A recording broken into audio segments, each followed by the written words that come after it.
এজন্য তোমরা, আমি অনুরোধ করছি কিশোর যুবক ছেলেরা, নারী দেখতে দেখতে, ছবি দেখতে দেখতে, উলঙ্গ দৃশ্য দেখতে দেখতে, আরে বেটা চটপটি খাইতে খাইতে 8 ঘন্টা শেষ করিস না বেটা।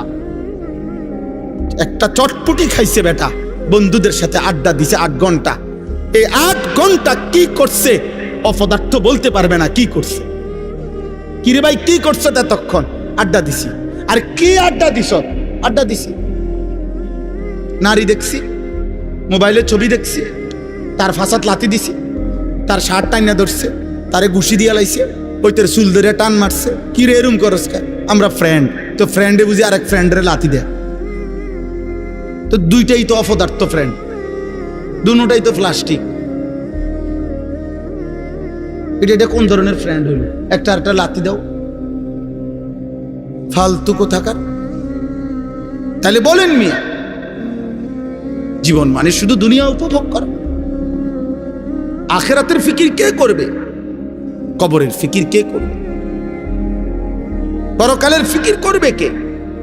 এই জন্য আমি আপনাদের কাছে বলি, আমার মূল বক্তব্য এটা, আমাদের কোরআন সুন্নাহ ইসলাম, আমাদের নবীর মেহনত, ওলামায়ে কেরামের মেহনত, এই ওয়াজ, এই মাহফিল, এই জুমার বয়ান, এই সমস্ত আয়োজনের মূল মাকসাদ আখিরাতের আয়োজন।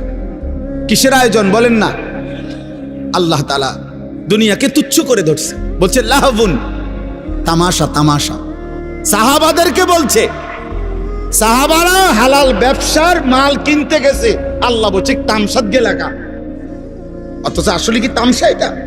কিন্তু আল্লাহ তাআলা সাহাবাদেরকে বলছে যে তামসাদ গেলা কেন খুতবা ছেড়ে?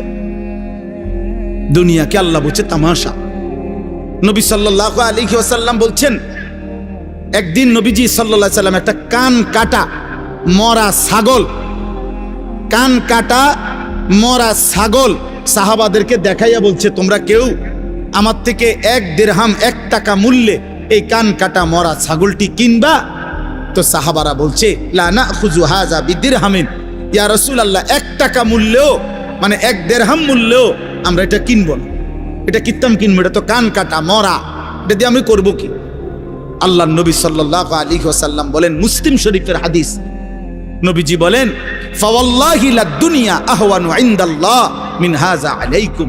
আল্লাহর কসম সাহাবীরা, এই কান কাটা মরা ছাগল তোমাদের কাছে যতটা নিকৃষ্ট, খোদার কসম আল্লাহর কাছে দুনিয়াটা তার চাইতে বেশি নিকৃষ্ট। এটা মালিকের কাছে কিছুই না, কিছুই না। আমরা এক একজনে মানে এই বিল্ডিং একখানার গদ্দুয়ার গদ্দুর কইরা বাপসা কথা কয়, যে কি মুখ দিয়া কয় না নাক দিয়া কয় বোঝা যায় না, মাতবুরি করে। কি বিল্ডিং করছেন মিয়া? 6 তলা বিল্ডিং। ইউরোপ আমেরিকার মধ্যে 6 তলা বিল্ডিং এর মধ্যে তো ছাগলও ফালে না। দেখেন মিয়া, কি আমি এই 70-80 লাখ টাকা দামের এসব প্রাইভেট কার দিয়া জাপানে ঘাস টানে। আপনি জিজ্ঞাসা করেন, আমি জিজ্ঞাইছি, ছাগলের ঘাস টানে, ঘাস টানে এগুলা। এরা কয়েকদিন সালাইডি হালাই দিলে এরপরে আমরা দেশে কয় এগুলা একেবারে 1 নম্বর খাই। কি এটা না? হ্যাঁ, তো এইটা কি জহির ভাই কনে 26,000 মাইলেজ 28,000 মাইলেজ, মানে এরা কয়েকদিন সালাই হালাই দিছে এটারে, যা ফালতু জিনিস ফালা। এইটাই আমাদের দেশের সবচেয়ে ব্র্যান্ডেড বিশাল কিছু, ওটা ওরা ফালাই দিছে, ফালাই। আমার একজন পরিচিত আছে, উনি বলছে অস্ট্রেলিয়া থাকে উনি, আমি ওনারে জিজ্ঞাসা করছি আপনি কি করেন অস্ট্রেলিয়া? বলছে হুজুর আমি হেলিকপ্টার দিয়ে সার দেই। কসম খোদা, হেলিকপ্টার দিয়ে কি দেয়? সার দেয়, সার। মানে কোম্পানির সবজি প্রজেক্ট এত শত একর, হ্যাঁ এগুলা কোনো 8টা সার দিব এই সিস্টেম, অটো দিয়ে দিলে হইতো না, সিএনজি দিয়ে দেওয়া যায় না, এগুলা হেলিকপ্টার দিয়ে সার দেয়। আমাদের বাংলাদেশে হেলিকপ্টার দিয়ে সার দিব কোন বছর? এই 12 তারিখের পরে।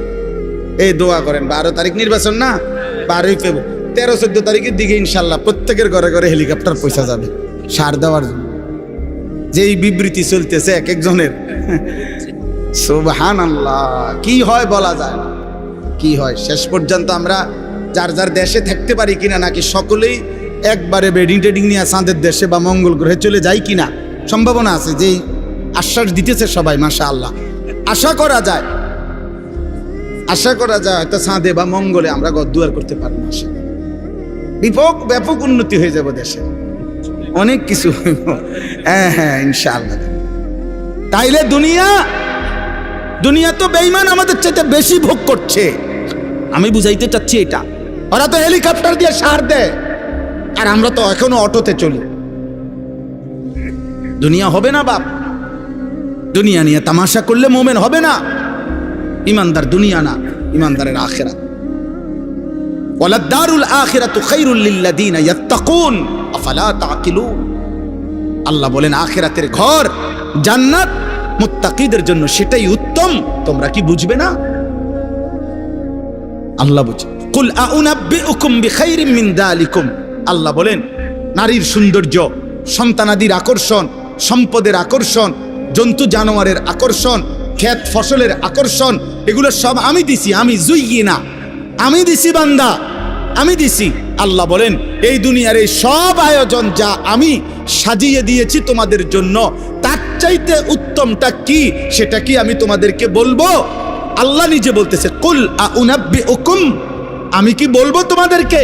তো আল্লাহ নিজেই বলেন লিল্লাযিনা তাকাউ ইনদা রাব্বিহিম, তোমরা যারা যারা আমি আল্লাহকে ভয় করে আমার উপরে তাকওয়া রেখে গুনাহ ছেড়ে দিয়ে আখিরাতে আসবা, জান্নাতুন তাজরি মিন তাহতিহাল আনহার খালিদিনা ফিহা, অনন্তকালের জান্নাত আমি আল্লাহ তোমাদের হাতে তুলে দেব।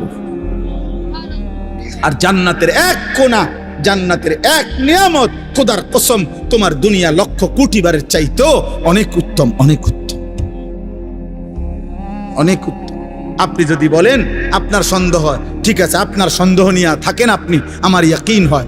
আপনি যদি টেলিভিশনের খবর আপনার এতটা বিশ্বাস হয়, চ্যানেলের খবর আপনার এতটা বিশ্বাস হয়, বিজ্ঞান বইয়ের পড়া আপনার এত বিশ্বাস হয়, পদার্থ বিজ্ঞানের পড়া আপনার এত বিশ্বাস হয়, জীববিজ্ঞানের পড়া আপনার এত বিশ্বাস হয়, দুনিয়ার বাংলা অঙ্ক ইংরেজি বইয়ের পড়া আপনার এত বিশ্বাস হয়, এত বড় কায়নাতের মালিক আসমানওয়ালা রব, তার কথা আমার বিশ্বাস হবে না কেন? কেন হবে না বিশ্বাস? কেন হবে না? হ্যাঁ বলেন, যুক্তি কি বলে, ইনসাফ কি বলে? কোরআনের কথা বিশ্বাস হবে না কোন যুক্তিতে? কেন? কারণটা আপনার কাছে কি কারণ আছে বলেন, যে কারণে আপনি আস্থা রাখতে পারতেছেন না? রাসূলুল্লাহ সাল্লাল্লাহু আলাইহি সাল্লামের কথার উপরে আপনার আস্থা হচ্ছে না কেন বলেন?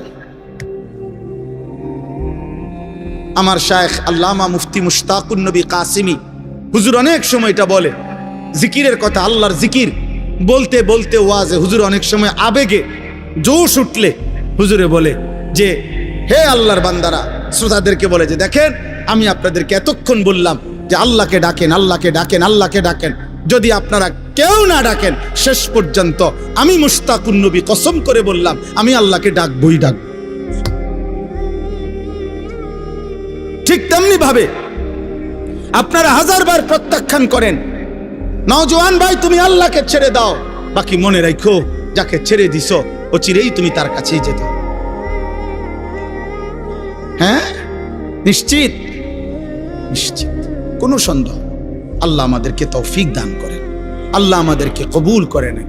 শেষ আমার ওয়াজ, আমার মূল বক্তব্য কথাই, এ আপনার কাছে, আমার কাছে, কিশোর ভাই, যুবক ভাই, বয়স্ক বাবা, অনেক বুঝমান আমার অনেক ঘনিষ্ঠ মানুষ আছেন এখানে আপনারা, এবং পর্দার আড়ালের মা বোন, প্রত্যেকের কাছে আমাদের মুসলমান, আমরা আমাদের পরিচয় আমরা মুসলিম, অতএব খুদার কসম এক মোমেন, এক মুসলমানের মূল পরিচয় আখিরাত, মূল ফিকির আখিরাত, মূল চেতনা আখিরাত, মূল প্রস্তুতি আখিরাত, মূল আয়োজন আখিরাত, আখিরাত, আখিরাত।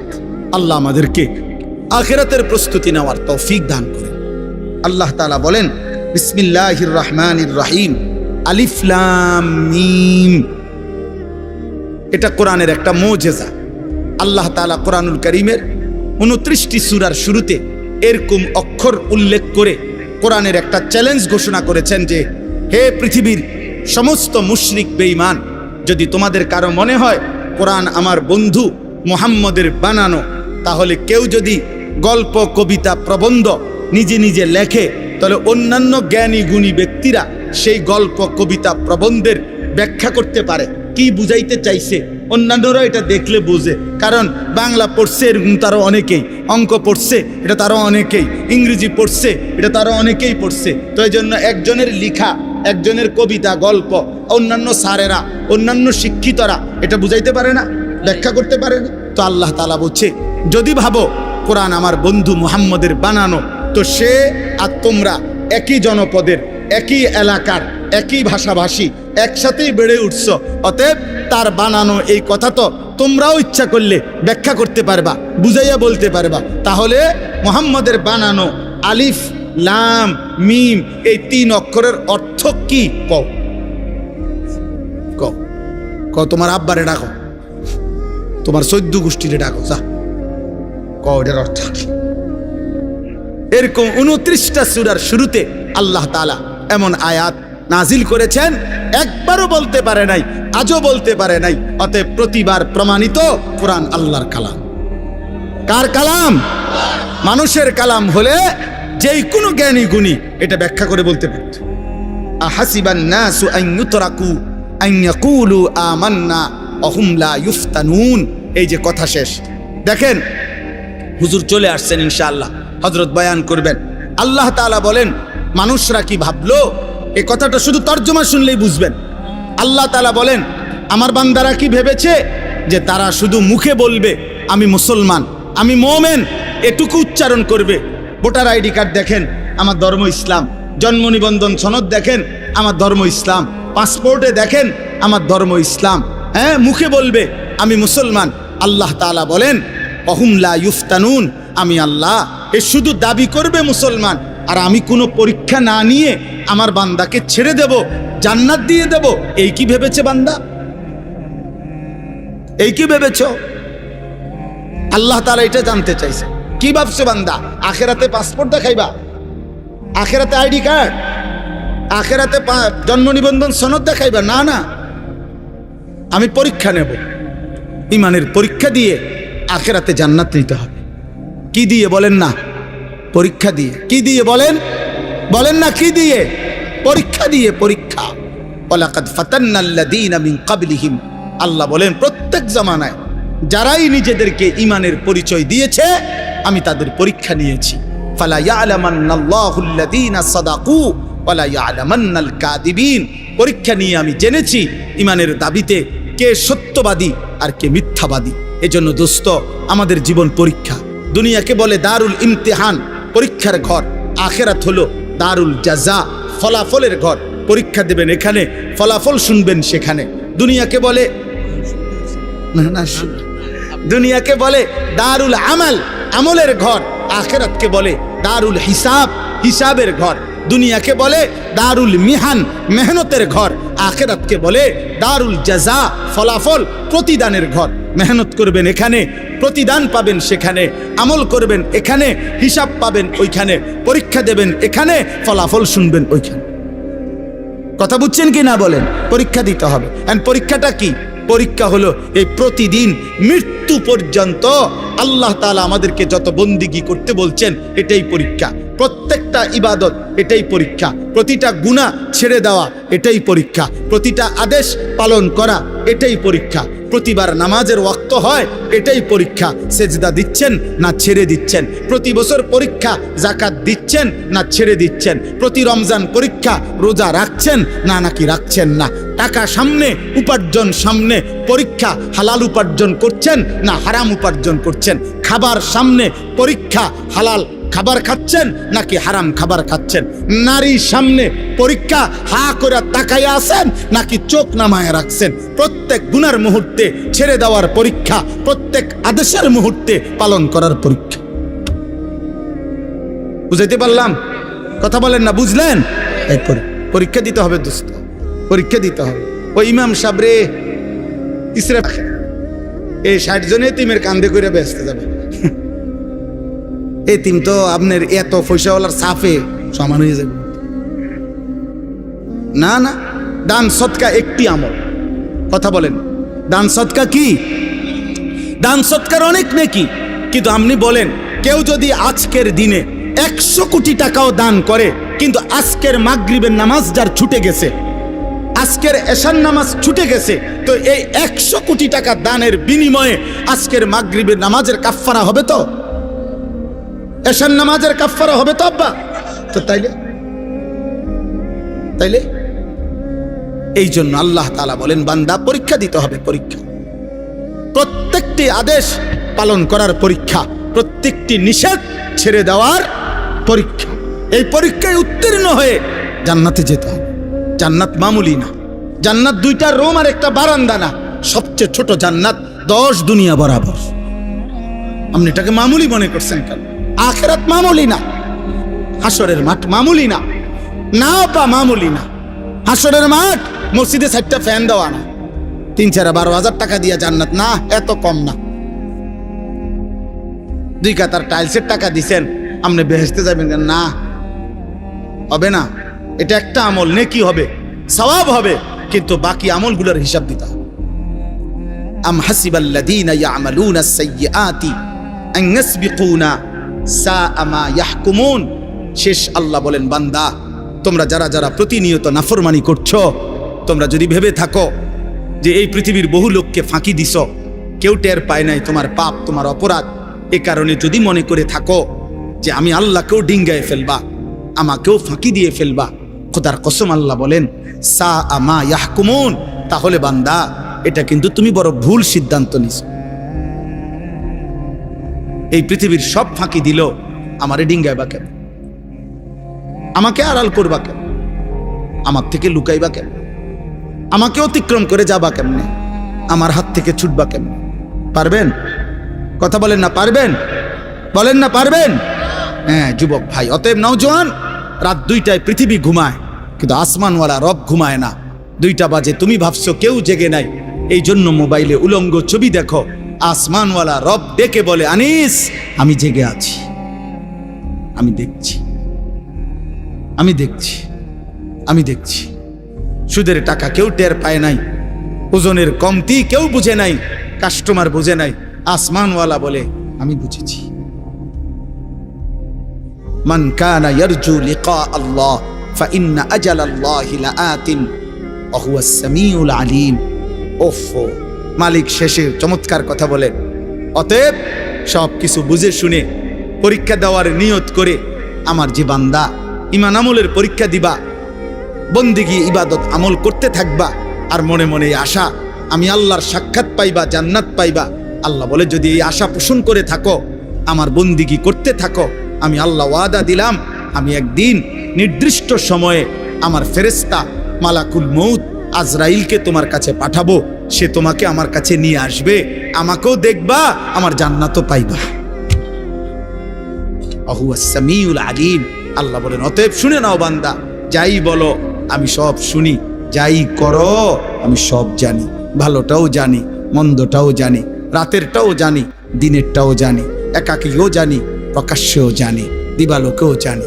অতএব আমাকে লুকাইও না, আমার থেকে আড়াল করবো না। আল্লাহ আমাদের সবাইকে ঈমানের জীবন দান করেন, আমলের জীবন দান করেন, আখিরাতের ফিকির দান করেন, কবরের ভয় দান করেন, জাহান্নামের ভয় দান করেন। যে কয়েকজন ভাই আপনারা দাঁড়িয়ে আছেন, আমার একটা জিনিস আশ্চর্য লাগছে যে আপনাদের পরে ভিতরে আইসা অনেক লোক বসছেন, কিন্তু আপনাদের সামনে আমি যখন খুতবা পড়তেছিলাম তখন দেখছি একটা জিনিস ভালো লাগলো আর কি, যে পরে আইসা অনেকে জায়গা মিলল, কিন্তু ওনারা আগে থাকতেই দাঁড়ায় রইল। খেয়াল করছি। এই জন্য এখন ওলামায়ে কেরাম দিনদারদের সাথে বসা, এটাও জীবনের অনেক বড় সৌভাগ্য। বসা তো সব জায়গায় বসা হয়, কিন্তু প্রিয় মানুষদের সাথে বসা, গুণামুক্ত একটা পরিবেশে বসা। স্বাভাবিকভাবে এখানে কেউই বিড়ি সিগারেট খাচ্ছে না, এখানে এই মুহূর্তে কেউ মোবাইলে অশ্লীল ছবি দেখবে না, এখানে কেউ ইচ্ছে থাকলেও কোনো রকমের গালিগালাজ করবে না। তাহলে এটা নেক পরিবেশ, এটা মুবারক পরিবেশ, মুবারক মজলিস। নিঃসন্দেহ রাসূলুল্লাহ সাল্লাল্লাহু আলাইহি ওয়াসাল্লাম হাদিসে কুদসির মধ্যে বলেছেন, আল্লাহ তাআলা বলেন, আল্লাহর এই প্রিয় বান্দাদের মজলিসে, আল্লাহর নেক বান্দাদের বরকতে আল্লাহ কাউকে বঞ্চিত করে না, সকলকে মাফ করে। লা ইয়াশকা বিহিম জালিসুহুম, হাদিসের শব্দ এবং বিশুদ্ধ হাদিস। আল্লাহ তাআলা বলেন আমার প্রিয় বান্দাদের মজলিস এমন যে এখানে কেউই বঞ্চিত হয়।